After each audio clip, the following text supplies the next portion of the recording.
Well, a good Tuesday afternoon to you. It's Dan. I want to welcome everyone to my home in the sticks. And I hope everybody's having a show enough good Tuesday and a good start to the week. But over here in East Central Mississippi, it's been unusually chilly. About 39 degrees this morning. And right now, it's sitting probably about 75 degrees. Before we get started on today's video, I'm always going to say that if you're new to the channel, I want to welcome you. And if you're returning just to see what old Dan's got going on over here, I sure enough thank you for coming back. But what I want to share with you and y'all today is I'm going to show you a piece of gear that I acquired because I got to get to working on that pea field over yonder.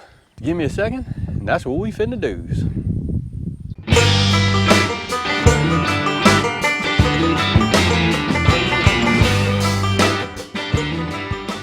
All right, Dan, what kind of piece of gear did you acquire now? That right there.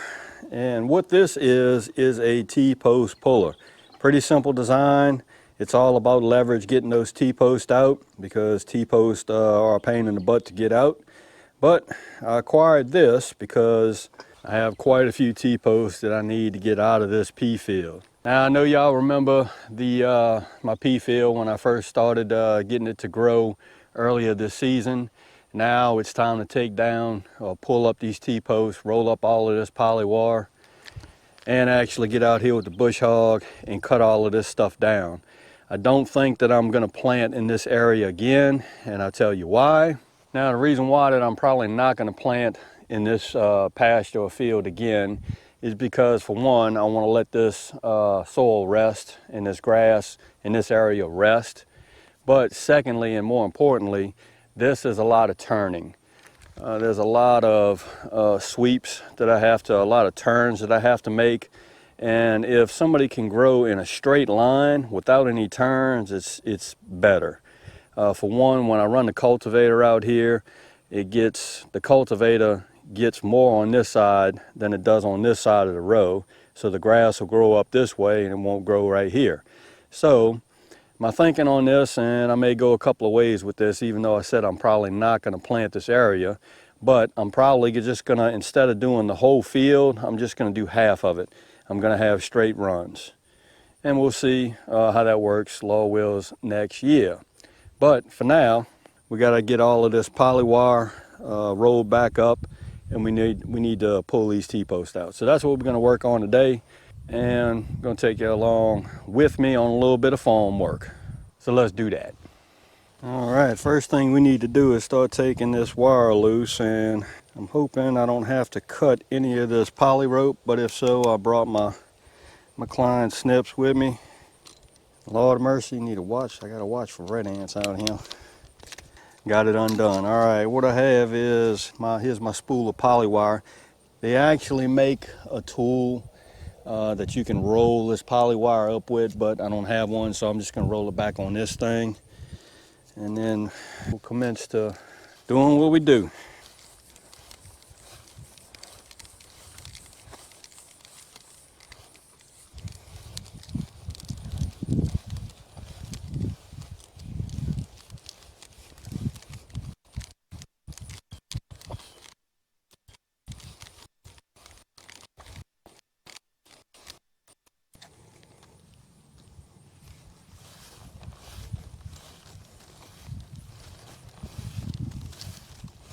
All right, well, maybe you can see me. All right, I got one side down. Now I got to make another run the other way, and then all of this poly wire will be up.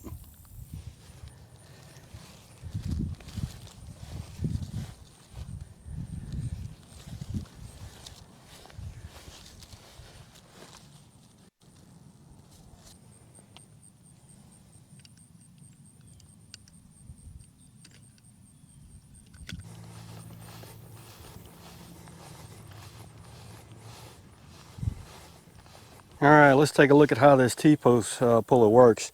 All it is this slot right here goes in between the teeth on these T-posts, and you use a little bit of leverage to pull them up. Just make short work of it. Here we go. So this is a pretty simple way to pull up a T-post using a T-post puller. I don't have a bucket on my tractor or a pole that I can use off the back end of it. So I got to do it the manual way, which is no big deal. I have probably about 15, 20 of these guys to pull up. So this next, pull up T-post.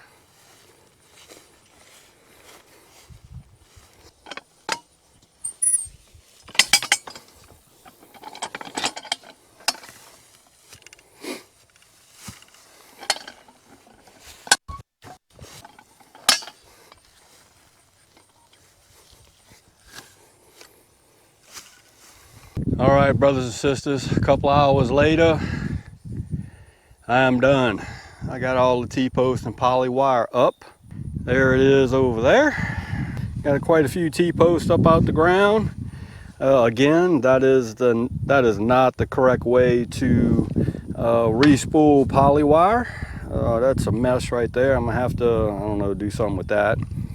On this T-post puller, if you don't have access to a front end loader or a bucket on the front of your tractor or some lift poles for your tractor, well worth the money to get up some T-post. These come up pretty good. Then again, I think Possum Butt only sunk these, I don't know, foot and a half in the ground. So that T-post puller worked like a champ. Got them all up. The last thing I have to do, I'm gonna try to get this done before the sun goes down, is I need to get out here and try to run the bush hog over all of this stuff.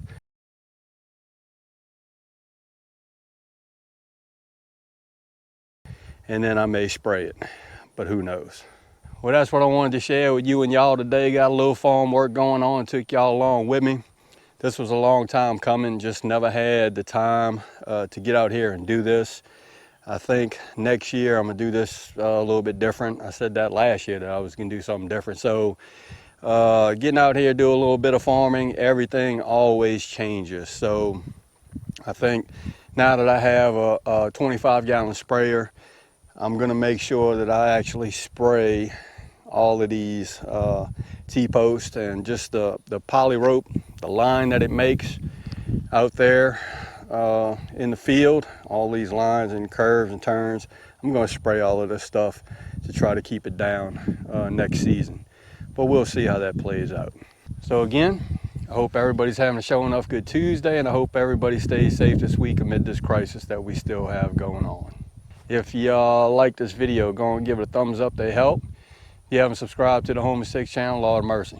Y'all need to come on over here, give a damn look, because I'm always doing stuff. I'm trying to catch up on stuff I'm supposed to do.